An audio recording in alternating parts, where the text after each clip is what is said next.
The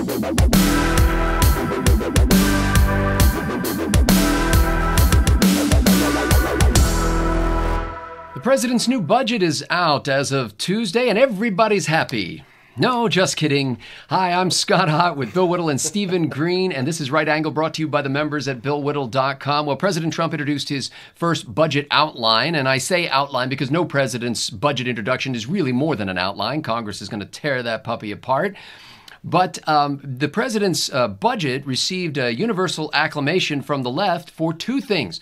Number one, the fact that over the next 10 years it's going to reduce spending on some entitlement programs. And number two, that it may be pushing more authority and responsibility down to the state level. Not to mention the fact that it cuts taxes for the rich, which of course will throw off the President Obama's whole mission to eradicate income inequality. But let's just forget about that for right now.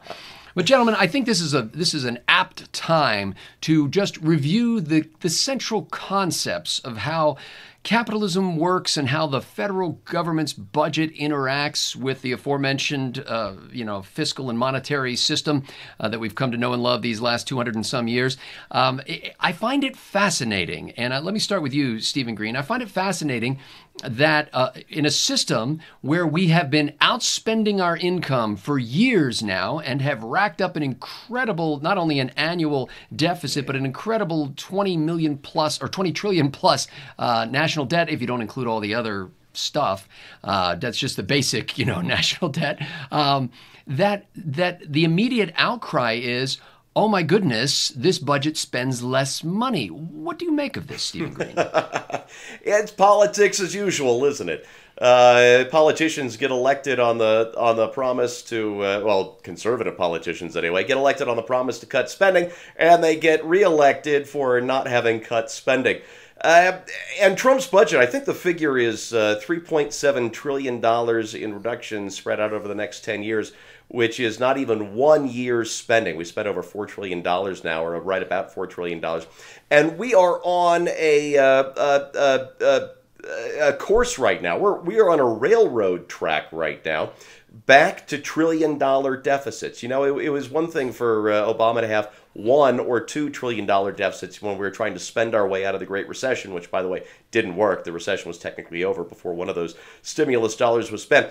But that aside, we are on this train wreck for trillion-dollar deficits, not because of any emergency, not because of any recession, not because of any war, but because that is what entitlement spending is doing to the country. And this is built into the law. This is, unless Congress makes new law, this is where we are. Trillion-dollar deficits as far as the eye can see, just as soon as 3, 4, maybe if we're lucky, 5 years from now. So when you talk about cutting $3.7 trillion of spending out of the budget over 10 years, really all you're talking about is eliminating 3.5 years of deficits over the course of 10 years, which is nothing. This is a down payment on tackling the problem. And that's if Congress does anything about it, which I sincerely doubt they will in the end. Bill Whittle, the framers of the Constitution, I think many of them sincerely believed that the best and brightest among us would wind up in legislative seats and in the executive seat in Washington, D.C. At that time. Wow, what a bunch of dupes. You jokester. Scotty, you and your sense of humor. They seriously thought that would be, in order to get a job like that, you'd have to know a lot of people, and in order to know a lot of people, you'd have to have some accomplishments, and so you'd have to be in some way known in a broader area than your little village. And so like this is the big concern now, and let me just state this seriously from the perspective of the left. If you take the responsibility for how that federal entitlement money gets doled out, whether that is food stamp or housing allowance money or supplemental security income or Social Security disability income, remember, Trump is not going to touch main Social Security, the benefit for the retired people, and he's not going to touch Medicare. He promised both of those during the campaign. But if you start giving the states more influence on how some of that other money gets doled out, won't these relatively less noble and intelligent people at the state level make poor decisions and wind up throwing poor people into the streets? Well, that's the theory. There's just an awful lot to say here. But in a larger sense, let me just start by just very quickly laying out a little bit of perspective in terms of how much $1 trillion is. $1 trillion. We spend about $4 a year. We owe about $1 trillion a year.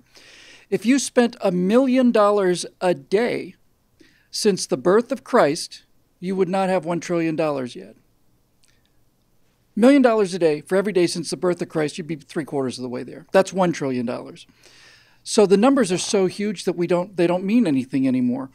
As far as pushing things down to the state goes, that's the way it's supposed to be. It keeps coming back to the 17th Amendment. It's such an invisible thing. But when you took the Senate away from the states as a political group and just gave it another house to the people of that state, you really, really, really screwed up this country badly. And as far as the rest of the issue goes, Scott, it's pretty clear to me that the left, because of their belief in government, sees government as the entire economy. We see government as something in the economy, something in the way of the economy, something that is a gigantic force that we can't escape, but it's not the economy. They take what we make out of the economy. But I think leftists see the government as the economy. They see that the government just produces. They provide. That's kind of it. The government is just a giant pipeway that just provides. And so they don't understand why people like us are saying, no, we got to cut spending. They literally don't understand the fact that all of the money that the government takes, they take from people with businesses because they're paying employees and everything else. And they also don't understand the fact that this money may have to be paid back, or they simply think we just keep printing it. And if that were right, then everybody'd have a Cadillac, or I suppose nowadays I should say a Mercedes or a Tesla. But in any event, it's not true. And nobody knows what's going to happen when these chickens come home to roost. There's a congressman, I believe his name is Mark Meadows, part of the so-called Freedom Caucus, nominally at least a Republican conservative. And I read a quote from him in one of the stories that I read today, where he basically said, even I'm not willing to go so far as to cut out money for Meals on Wheels. And what this made me remember is my time as a county commissioner in Lehigh County, Pennsylvania, where there was some community development block grant money that the federal government is nice enough to bring back to the community from whence it took the money. And basically then the county gets to decide how to dole out that money that was taken out of the pockets of its local taxpayers. And there was a big hullabaloo because the suggestion was that we were going to reject some sort of block grant that was coming back to us, and that therefore Meals on Wheels wouldn't be able to function. And at the time, I said, how is it that we are not able to take care of the basic meals of the elderly in our own community? And if we're not able, in a relatively prosperous area of the country, if we're not able to take care of our own elderly and make sure they have a lunch each day, then how could it happen anywhere?